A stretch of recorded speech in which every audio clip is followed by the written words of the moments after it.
Boa noite. Conversas Vadias é o título genérico desta nova série de 13 emissões para as quais a Rádio e Televisão Portuguesa convidou o professor Agostinho da Silva.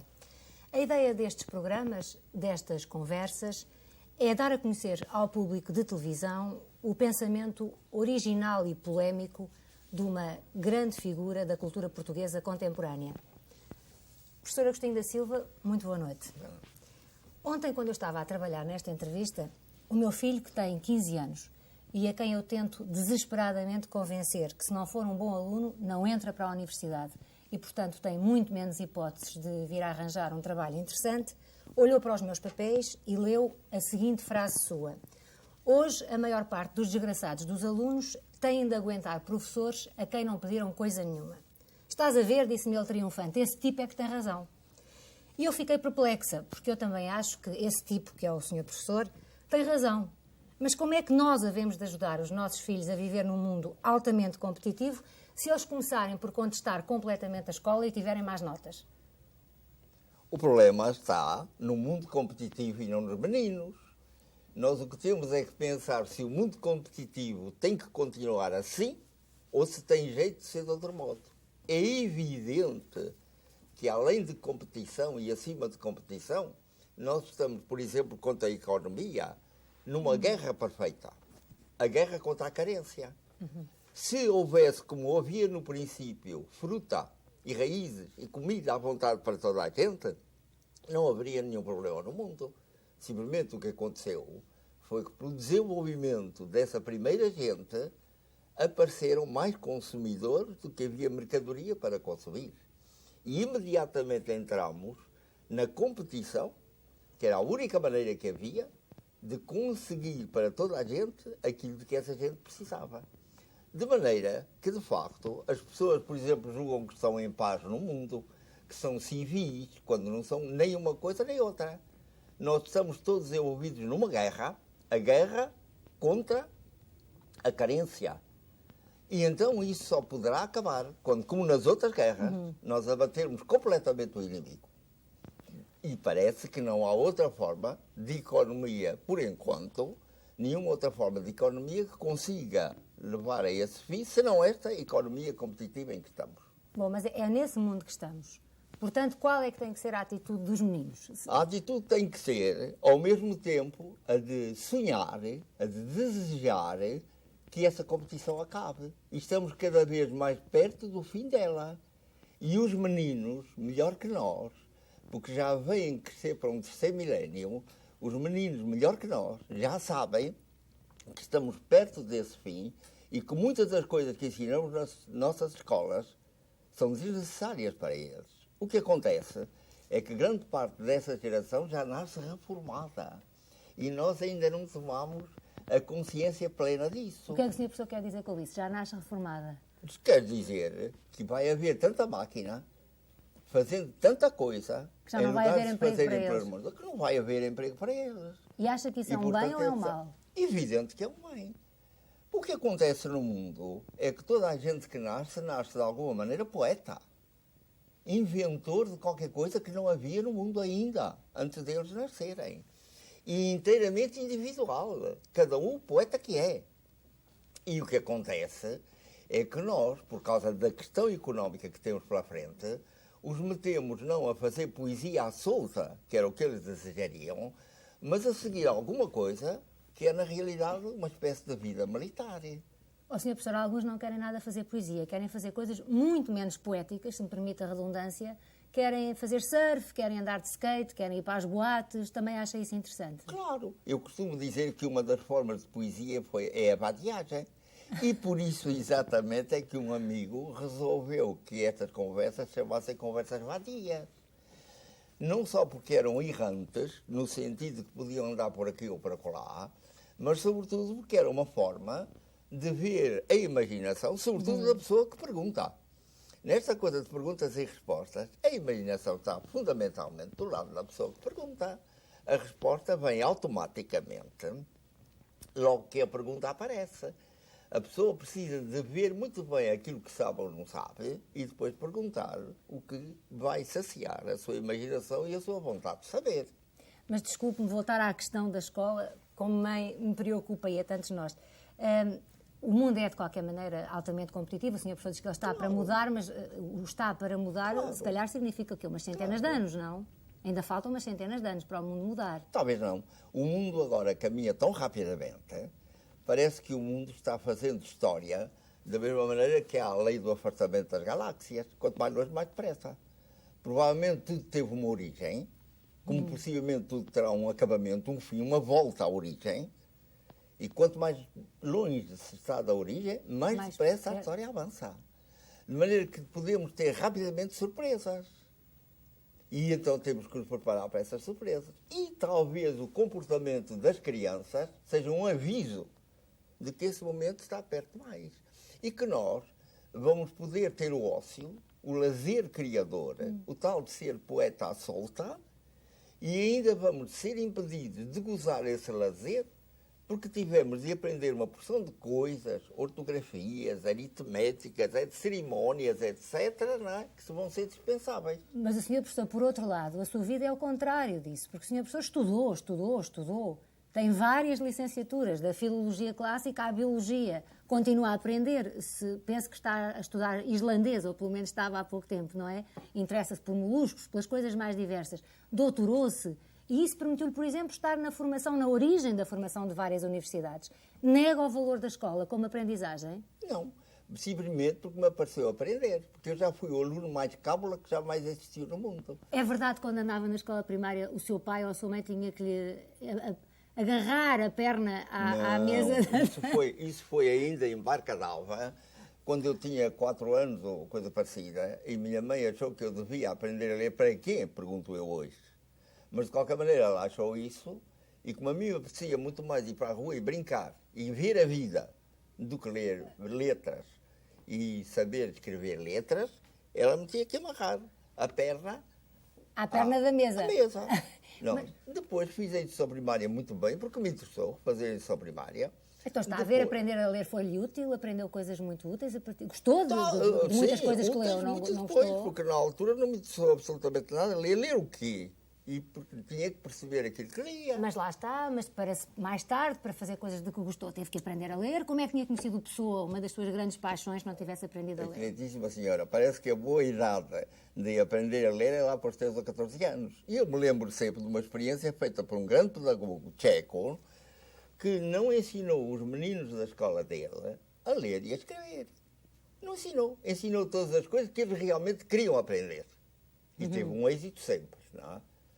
Às vezes eram os alunos que impunham ao professor uma tarefa. Por exemplo, um dia quiseram aprender carpintaria. E ele disse, mas eu não sei carpintaria. Ah, não sabe? Então vá aprender.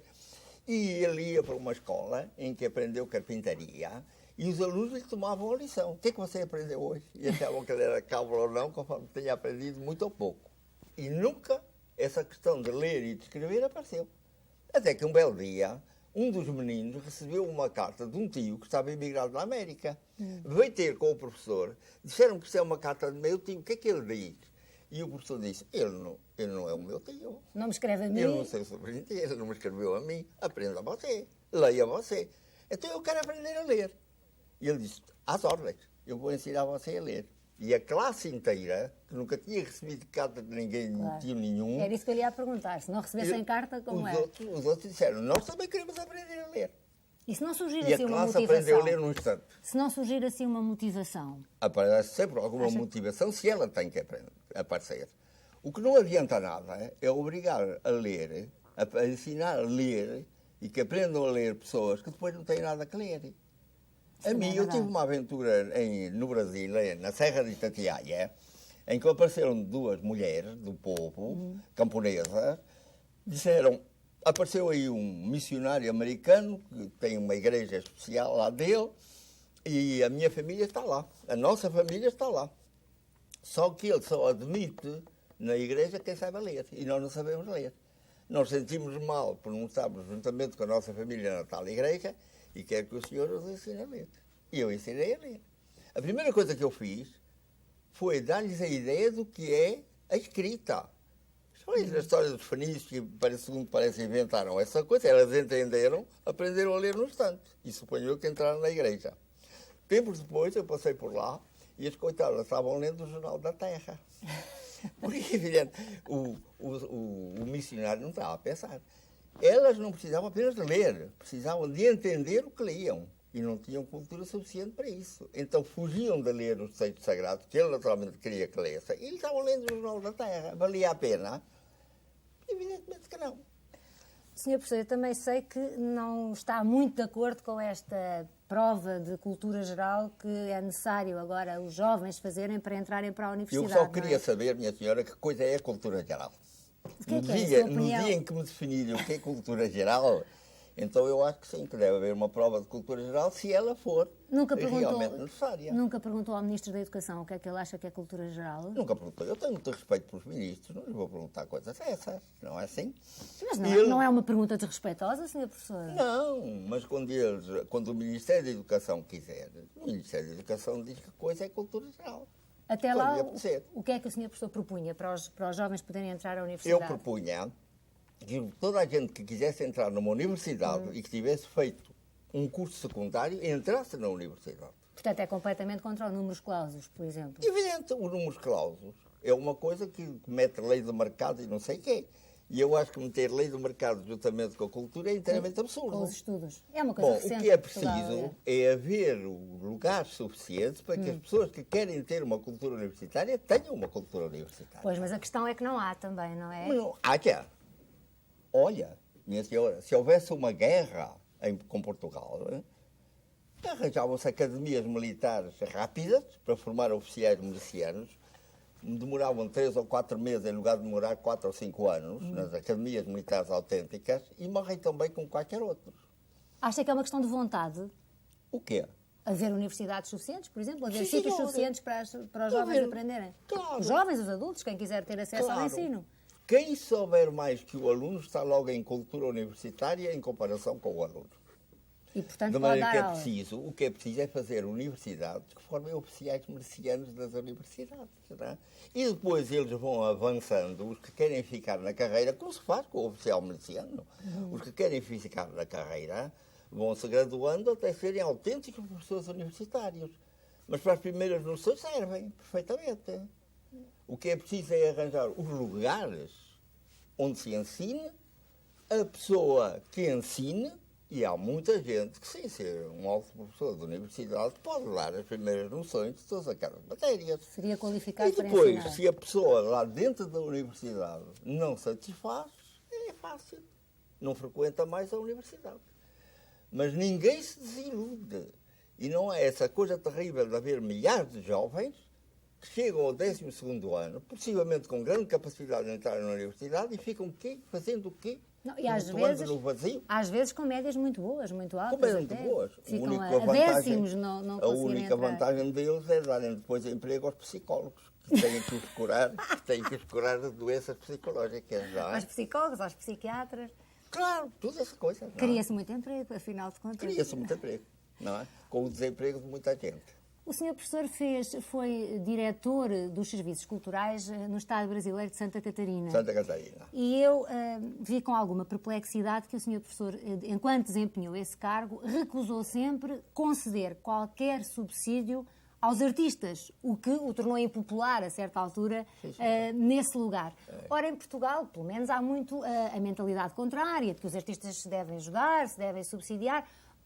Porquê é que a sua política à frente dessa direção cultural era dessa maneira? Na Santa Catarina, eu abri a inscrição para mulheres que queriam aprender a fazer os seus vestuários, a fazer vestuário para os maridos, que eram muito pobres e não os podiam comprar.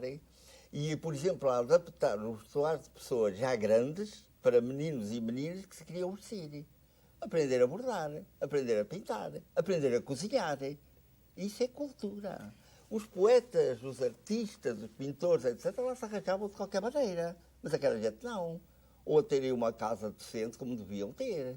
A cultura, para mim, não é pintar quadros, ou saber poesia, ou fazer matemática. Também é cultura. Mas tem que se fazer essa cultura em cima da outra. De pessoas que consigam aprender aquilo que querem aprender. Não obriguei ninguém a matricular-se ali. Fizeram-se exposições depois de vestidos feitos por aquelas mulheres. e de outras, e de comida, e de todas essas coisas, uma maravilha. Era um Estado muito pobre. Diga. Era um Estado muito pobre. Esse. Era gente muito pobre, essa. Se o Estado era rico ou não, não sei. Agora, essa gente era pobre, porque às vezes sente isso, que os Estados são ricos e há muita gente pobre. Se o senhor professor cá mandasse na cultura, o que é que fazia? Dava subsídios aos artistas ou não? Bom, eu começava por dar tudo aquilo que é um alicerce e um degrau para a cultura. A cultura começa por todas as pessoas poderem comer o que devem comer. E começa por terem uma casa como devem ter uma casa. E por terem o vestuário que querem. E depois é que começam a ter interesses culturais. Eu ponho aqui agora a cultura como o saber. Claro, Primeiro, claro. eu acho que para toda a gente, o que é necessário num país é haver os 3 S. S número 1, sustento. S número 2, saber. S número 3, saúde. Então vamos começar pelo sustento. Primeiro degrau das coisas. E em seguida as pessoas dizem qual é o seu interesse em saber. O que é que querem aprender? E eu digo isto para grandes e para pequenos.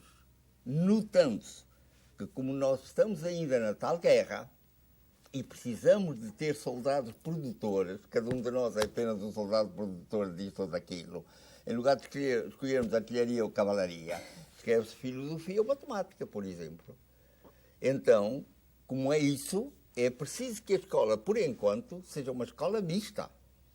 Uma escola que seja uma academia militar, digamos assim, para que cada pessoa aprenda uma profissão, aprenda a sua arma, e, por outro lado, um ensino que faça o possível por já contemplar aqueles que serão reformados, aqueles que vão ser os poetas à solta, dar-lhes meios de expressão. E olha que as escolas portuguesas estão fazendo isso.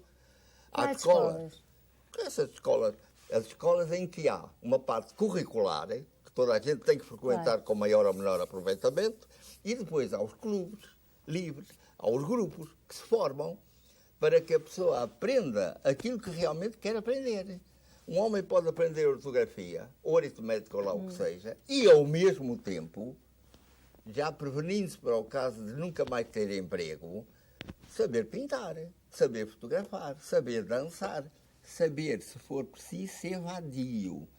Porque só vale a pena ser vadio quando se contempla o mundo e se percebe o mundo. Acha que essas profissões, fotografar, pintar, dançar, vão ter futuro? Não se trata de profissão, trata-se de arte e trata-se de criação.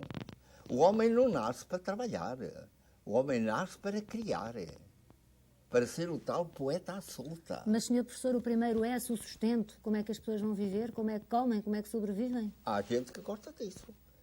Eu conheço muita gente que o que gosta é de cultivar a terra. Para isso, para eles, é obra de criação deles. Eu conheci um homem que tinha sido governador de Macau, que já estava aposentado, não sei de quê, da outra profissão que ele tinha, e que passava o dia inteiro montando e desmontando motores na quinta onde morava. Andava sempre sujo de óleo, porco, incêndio, não é? A mulher lamentava-se que ele só tomava banho à hora de jantar ou qualquer coisa assim, mas de facto esse homem se cumpria. Montar e desmontar motores, não é? Mas para lá ele está, não era profissão nenhuma. Montar e desmontar motores, depois de uma vida de trabalho, em que provavelmente ficou com a sua reforma, que lhe possibilitava o tal sustento, não é? E por isso, o objetivo da nossa vida no mundo é haver essa reforma para toda a gente. Mas evitando que aconteça a grande parte dos reformados, porque só aprenderam a trabalhar enquanto se chamaram educá-los, só aprenderam a trabalhar, depois ficam muito tristes porque não têm trabalho e morrem Não sabem rapidamente. fazer mais nada. Pois é. Não sabem fazer mais nada sem trabalhar. Professor Agostinho da Silva tem dupla nacionalidade, portuguesa e brasileira, e diz frequentemente que não tem bilhete de identidade nem número de contribuinte. É verdade, não é? Não, bilhete de identidade tenho. Tem bilhete de identidade, está a ver? Foi uma das identidade. coisas que li a seu respeito, é que não tinha... Posso ter o Pensei que vivia passaporte. só com o passaporte. Passaporte, autorização de residência num país, etc. Número de contribuinte é que não tem decididamente. Número de contribuinte não tenho. Que eu acho que é uma sorte fantástica, porque Não, o tempo que não nós sei se é todos sorte, perdemos... não. Perdemos tanto Mas tempo eu com o quero número de explicar porque é contribuinte. que não tenho número de contribuinte. Não? Eu julgo que sei, mas É acho que era porque interessante explicar. se eu tivesse o número de contribuinte, imediatamente me sentia no direito, e mais que no direito, na obrigação, de fazer o que é que um governo faz dos impostos. Porque o número de contribuinte é exatamente para vigiar que a pessoa cumpra a lei dos impostos, coisa que deve cumprir e, como sabe, muita gente procura não cumprir. Mas depois há a outra parte. O direito, a obrigação que tem o contribuinte de saber o que é que um governo faz com o seu dinheiro. Ora, muito bem. Lá E tinha o que que acontece, fazer perguntas aos políticos. E o que acontece é que eu não quero ter com Portugal nenhuma espécie de conflito. E, evidentemente, discutir com um governo que ele faz dos impostos acabava por dar conflito. Não quero. Sou muito grato a Portugal, gratíssimo a Portugal, e não quero a menor coisa que possa perturbar as minhas relações com o país que eu acho que vai ser o país condutor do mundo, ou um dos países condutores do mundo. E não um pequeno país que tem que receber da CE umas esmolas que ela dá, em lugar de pagar o frete que consistiu em transportar a Europa ao mundo nos navios portugueses. Não? A CE é que nos deve dinheiro, não é? E muito. Que a Europa nos deve dinheiro. Quem a levou ao mundo? Quem lhe deu dinheiro a ganhar enquanto Portugal ficava pobre? E agora eles dão umas verbas e julgam que fazem uma grande esmola. Nem são os juros do preço do frete. Sim, com tantos séculos, os juros de tantos séculos. Ó, Sr. Professor, como é que explica que, apesar do seu, desculpa a expressão, mas desprezo, afinal de contas, pelas instituições, ou pelo menos o viver um bocado aliado das instituições, elas são necessárias. Vive aliado delas, de certa maneira, elas não são é? necessárias. Eu tenho o maior respeito pelas instituições. Tem? Como numa guerra, o soldado tem que ter todo o respeito pela instituição em que está inserido e pelos seus oficiais comandantes. E é o respeito que eu tenho. Agora, o que sei é que essas instituições são temporárias. E que um dia nós temos, os nossos netos, bisnetos, trinetos, o que for, vão ter uma noção do passado, como nós temos noção das cavernas em que viviam os primeiros homens, não é? Mas, de qualquer maneira, tendo o Sr. Professor um pensamento tão original e tão ao arrepio daquilo que se faz, enfim, daquilo que se pratica, como é que explica a que esteja a ser, neste momento, constantemente assediado pelas instituições, pelo poder? O senhor é solicitado para tudo, a dar opinião sobre tudo, a estar presente em tudo. Como é que explica o fascínio? É que possivelmente as pessoas têm dentro delas esse mesmo ideal. E se as pessoas procuram, não é por eu ser um gênio, coisa nenhuma. Sou uma pessoa inteiramente normal. É por, de repente, verem do lado de fora dito aquilo que elas pensaram sempre do lado de dentro e que, por exemplo, os tais processos de educação aprenderam a reprimir. Porquê é que nós vemos, por exemplo, as aulas, de vez em quando, me pedem que fale a uma turma de alunos, não é? E eu esperava sempre que essa turma de alunos fizesse perguntas, estabelecesse diálogo raríssimo. Estão ali calados e quietos, habituados desde o princípio a não fazer perguntas, porque, além de tudo, talvez sintam intimamente que às vezes podiam atrapalhar um professor qualquer com as perguntas que fazem. O professor podia não saber responder, não é? Podia não saber responder e não dizer que não sabia. Porque não é vergonha nenhuma a pessoa não saber. A pessoa não pode saber tudo, contar no mundo para perguntar. Sr. Professor, uma última questão. Em várias entrevistas tem reagido contra este facto de ser tornado uma figura da moda, ou uma figura na moda. Lembro-me de ouvir dizer em algum sítio: já estou alerta a ver se descubro uma esquina próxima por onde me raspar. O senhor não tem medo de ficar prisioneiro desta onda de popularidade que forçosamente estas emissões lhe vão trazer? Tenho a certeza de que não vou ficar prisioneiro. Certeza absoluta de que não vou ficar prisioneiro. Não é? Eu sirvo enquanto acho que posso ser útil na tal guerra de vir a estabelecer um mundo que seja bom para todos. E pode ser que num determinado momento eu ache que o grande processo para isso é a pessoa retirar-se para um canto e ficar pensando sem nenhuma distração naquilo que quer que o mundo seja. Muito obrigado. De nada. Boa noite e até à próxima quinta-feira. Muito obrigado.